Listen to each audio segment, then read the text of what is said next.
Are you hitting your Airtable record limit, but you're not quite ready to jump up to the next paid plan within Airtable? Or maybe you're already at the largest paid plan, but you're still running into record limitations. This is one of the core limitations of Airtable, namely that it only allows you to store a limited amount of data. And once you come up against that record limitation, there's really not much you can do outside of parsing down your database and saving less information inside of it. So in this video, I'm going to be showing you how you can do exactly that, how you can archive your data in Airtable, export it, save it somewhere else, and wipe the slate clean so that you can continue working in Airtable within the limited number of records per your Airtable plan. So if learning more about how to archive your Airtable data is of interest to you, stick around and let's get into it. Welcome to the channel. If you're new here, my name is Gareth and this is Gap Consulting. And it's my mission here to help you unlock the full potential of Airtable and related no-code tools. Now, as I said, this video is all about archiving your Airtable data. I'm going to show you how to easily get it exported into a CSV file and then build an automation so that you can remove or wipe clean all of the data in your database that you don't want to save any longer. But before we get to the heart of the video, I first want to invite you to join me for a free training. I've put together this crash course to teach you all the core building blocks of Airtable so that you can get up and running in the software and that you understand what the different key features of the tool are. You can grab that training absolutely free at gapconsulting.io/airtable-crash-course. And of course, I will include links wherever you found this video. But without further ado, let's hop on into my screen. I'm going to start by explaining where we are and exactly what we're going to be doing, and then we're going to do it step by step. So first and foremost, when we are deleting data in Airtable, we can do it one table at a time. This is kind of a best practice. I should also preface by saying we don't normally delete stuff in Airtable or any database. This is only to be used in the case where you're coming up against those limitations of your plan and you just need to free up some space. So the best practice here is to generally export the data that you have. That way you keep a record of it somewhere. You can export tens of thousands of rows of data in a CSV file and hold on to that either on a local hard drive or store it somewhere in the cloud so that you never actually lose the raw data. Now, the data that we want to remove here is not the stuff that we're actively using, it's the old archived stuff. So the first thing we have to do is really set up the rules about what is the stuff that we might even consider getting rid of. And then we want to give ourselves the ability to review the stuff that's on the chopping block, and maybe we might want to keep a couple of those things in. So we'll give ourselves the ability to toggle this off. And then we're going to build an interface and an automation or a couple of automations to do the magic for us, to do all the deletion. And of course, we need a way to export that data. So there's a lot to unpack. Let's jump into it. First things first, we're starting with one single table of data. And I have this field called created time. This is what I'm going to use to look at to see, is this an old record? And if so, I have a certain threshold that I will consider deleting it if it's of a certain age. Let's say that's 2 years. So the first thing we can do here is set up the different fields we're going to need in order to perform this kind of logic. So for us, created time is going to be one of those fields. And the other thing that I've created is a checkbox. I'm calling this save or favorite. And I've made it a heart to show us that, hey, when we like something, when we heart it, it's going to save that record, meaning that it will not be up for deletion any longer. So these are the two core steps, the created time field, in this case, it's a date time, and for us, also that save or favorite. Now, you might have completely different conditions. Of course, you can build whatever conditions you want into your logic. Now, the next piece that I want to look at is my new view. So I'm in the data layer here, and I've created a view called old data. And so I'm setting up the rules that say, hey, I'm looking for stuff that is a certain age. So for our example, I'm saying, hey, if it's 2 years or older, I want it to be showing up in this view. So I've got created time as on or before 730 days ago. You can set up your rules however you'd like, and you can add whatever conditions you want. Now, this isn't actually where the magic is happening, but I'm using this as a staging place. And the other component that I'm going to tie into my logic is going to be when I mark something as saving it. Once I hard it, I want it to be removed from consideration, and it will not get archived or deleted. All right, so this is cool. Again, this is our staging place in the data layer, but it's usually best practice to build our workflows at the interface layer because the interfaces is where people are actually working in our Airtable database. So here I've created a new interface and I've named it Ready for Deletion. Now the type of interface here, this is a list view. So I chose the list view. Of course, I pointed it to the source. In this case, the source is our deals table. So go ahead and build a new interface view for each of the different tables that you'll need to build archiving capabilities around. Usually for most databases, it's only 1 or 2 tables that sees a large number of data records. And for the most part, the other tables are easily managed. So make a copy of this interface anywhere that you've got that high level of just record count, any table that has a large number of records. And what I'm going to do here is apply filters. So you'll notice that for me, I've said, again, the same filter that we had in our staging view earlier. The created time is before 730 days ago, which is 2 years. So you can set up whatever rules you would like there. And then the other part is I'm also saying that that favorite is blank. If somebody has hearted this, I want it to be removed from the view so that it's no longer up for deletion. So pretty easily, if someone comes in and smashes the heart, well then that record will be removed from this view. So it's only the stuff that is 2 years or older that hasn't been marked as something to save. And then what we need is an automation button. But here's where things get a little weird. Airtable buttons in interfaces, you'll notice they don't have the available option of running an automation unless it's a button that is inside of a record.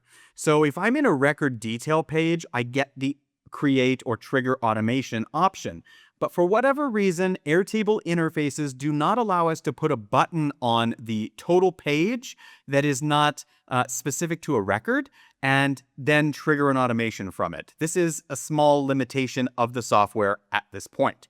So what I'm going to do is a bit of a hack. So I'm going to go back to the data layer here. I'm going to create a new table and I'm going to call it automation.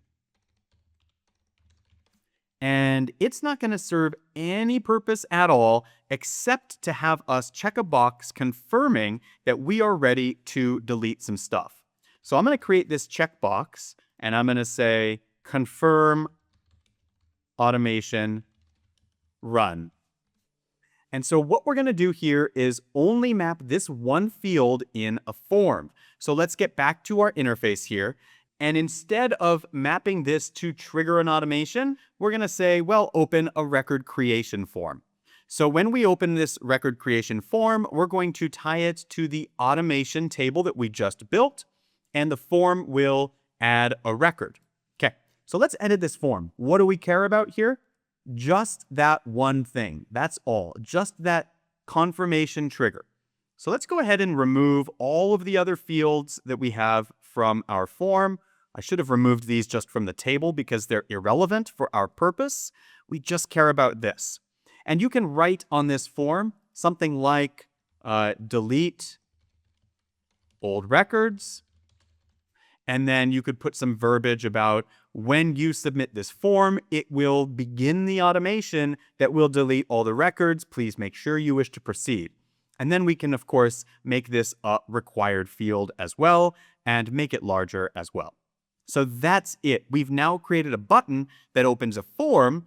And now when that form is submitted, we're going to use that to trigger our automation. So that's how we kind of hacked around this little limitation of Airtable interfaces, especially with their buttons. But before I get to the automation itself, let me point out a couple of other things in the interface. Number one, in the interface, we have toggled on the ability to export a CSV. This allows our users to go in and just with a few clicks, export the data in this interface to a CSV file. Then, and after that has happened, we're going to then open up the form, and this will begin the deletion process when they submit the form. So we've given them the ability to look at all of the old records, mark some of them as favorites if they want to save them. Then they can export the data to a CSV file, and then they can begin the deletion process all from one place. So let's now get into how we build the automation. Back in the underbelly of Airtable, so I'm out of the interfaces, I'm going to go to our automations, and I've started a new automation here. The trigger is going to be the form is submitted. And we select the table. It's our automation table. Now, when we go to select our form, you'll notice that it doesn't show up. And that's because we built our form in the interface, not in the standard Airtable form that can collect information from the web. So there's kind of two different layers to Airtable forms, and this can be a little complicated if you've not used forms a lot in Airtable. So rather than using the Airtable form trigger, I'm going to go instead with a new record being created. And I'm going to set up a rule in our automation table that just says, hey, look, when a new record comes into that table, that's the only way it's ever going to happen is if somebody submits it through the form. We could even add another layer here, and we could say that a record has to match certain conditions. And if we do that, we can insist that in the automation table, we're looking for a new record that says confirm the automation run. We could even take this a step further if we wanted to and include who initiated the automation, when did they initiate the automation, and we could capture all of that information right here in the record. In order to do that, what we would do is come back here to Airtable. Let's get rid of the extra fields that we don't need. I'm going to add now the assigned to or the user field. We will tag this with the user who triggered the form submission. And then we can also do a date time stamp here, and we'll include time, and we can update that information as well. I'll show you how to do that in our automation. So let's spin back to our automation now. We've got our deletion automation. We're looking for something where the run is checked. We've confirmed that. And we also want to make sure that the collaborator is empty, because if it's not empty, it will mean that we've already performed the automation. So we definitely don't want to trigger it again. And we'll also suggest that the date is empty. So we should only have, well, we shouldn't have any records just yet.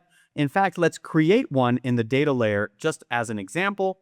I'll check the box. Now we have a record meeting those conditions. So back in our automation, we can run a test, choose the record. Here we go. Whew, that was a lot of work just to build a trigger for our automation, but here it's going to get a little bit easier. So the next part is we need to build the logic to find the records that we want to delete. So again, this is the same subset that we were working with earlier. Here's our find records action. We map it to the table. For us, that is the deals table. We can set the maximum record limit, and then we can set this on a condition. So our conditions, if you recall, have to do with the created date is on or before a certain number of days ago.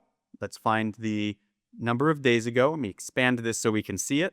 730 days ago. And then we're going to add the favorite is blank. So those were our two conditions. It has to be more than 2 years old, and it has to not be marked to be saved. So let's do a test. We're going to find several different records that meet these conditions. All of them, if we look at the data here, all of them will have a close date that is in 2023 or 2024 because I'm recording this in 2026. And of course, none of them have the favorited checkbox. So this is the proper list. And what we want to do now is loop for every one of those records, run a deletion script. So we're going to add some logic here, add a repeating group, and we're going to select our input list from the records that we just found, use that list. So we found all of the records that meet our conditions for deletion, and then we're going to run through a script. And this is going to require that you're on an upgraded Airtable plan. The free plan is not sufficient to run scripts. And if you've never written a script before, no problem. This all gets done these days with AI. So I'm going to swing over to my ChatGPT and just grab the output here. So you'll see that I put together a quick prompt. I said, I'm building an automation in Airtable. I'm going to pass you the record ID, and I need you to allow me to delete the record. Interestingly enough, Airtable does not have a native action for deleting the record. So let's go ahead and grab this script right here, and I'm going to pop into our script and just paste it.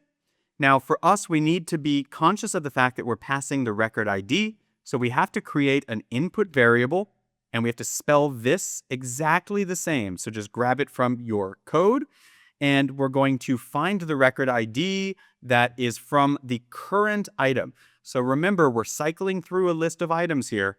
So for each item in our loop, we're going to use that record ID, and we're going to perform this script one time for each record. We're going to delete the record. But the last piece is we need to bring in our table name. So if we don't have the table name, we can swing on by to our data layer. And for us, it's the deals table. Now, we could just put deals in, but this is not usually best practice. And the reason for that is the table might get renamed in the future, and if it does, then our script will break. Instead of using the name, let's use the table ID. You can actually find it in the URL up here. If you look at the URL for any Airtable page, you'll see airtable.com/app with the app ID, /TBL with the table ID, and then we've got the view ID or the record ID, depending on what you're looking at. But for us, we have this table ID, and it always starts with TBL. Let's take this, and we're going to move back to our automation and update our script with that information right here. So I'm just dropping in the table ID, and of course the record ID will change every time the automation runs. Let's give this a quick test, and we can run a test. Let's see what it's going to do. Test ran successfully. It just deleted this record that ended in DY5. So if we go back here, we will see that that record is now gone. So I'm going to turn on our automation and walk you through the full process of how a user would take this thing that we just built and archive the data. So here we go. Step by step, let's go through it. We're going to publish all of the changes to our interfaces. I don't think we made any big changes. Here we are in our interface. We have identified that it's time to run an archive. Let's get to work. What's going to happen? We go to our interface page that says ready for deletion. We look around and we say, we don't actually want to delete green leaf yet. This has to stay. Mark it as favorite. No problem. It's now gone. It's not up for deletion. But we want to delete these 4 records. Before we do that, we need to make sure to save the information. So, print the page or export the data as a CSV. I choose this one. Remember, we had to toggle that option on in our interface. And just like that, we've added the new file. I was able to save it locally. Let me open it up here and show you exactly what it looks like. It's just a comma-separated values table or file, and it has whatever records that we have in our Airtable view. So bear in mind, anything that you want to bring in your CSV, it has to be here on your table. Like it has to be in this view when you export the data.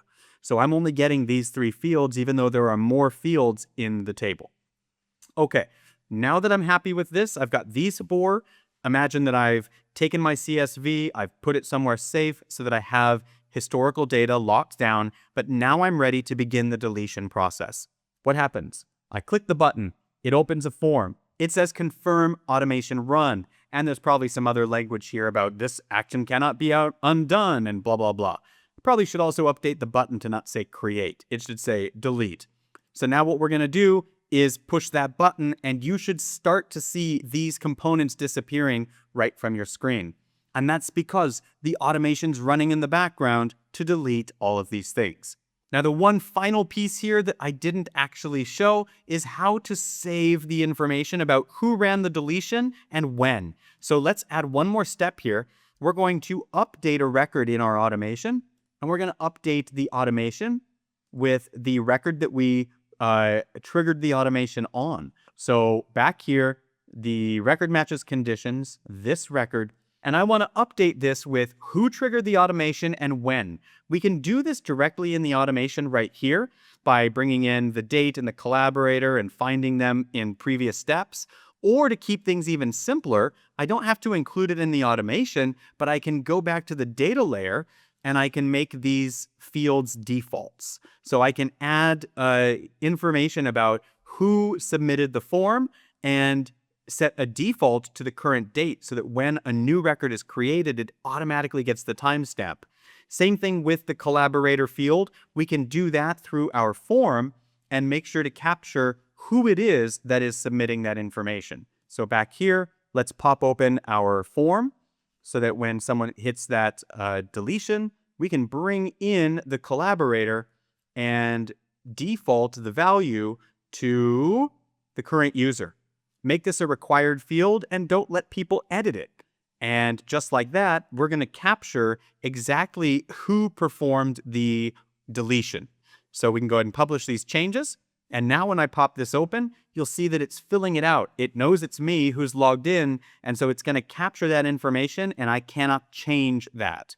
And once I submit that, we're going to see that the timestamp is generated as well. If you want an additional step or two, you could even add a number here of how many records got deleted after the automation did its thing. I know we went really quickly in this video, and there were some more advanced things with scripts and conditional logic and a lot of moving parts. This isn't super easy, but it is super valuable. So I hope you got a ton from this video. And if you have questions that we did not answer here, swing by our website because I've put together a lot of resources for you there. And of course, thumbs up on the video, like and subscribe to the channel. It goes a long way to help our channel and also give you more content like this so that you can build better, faster, stronger in Airtable. That's it for this one. Most importantly, keep on building.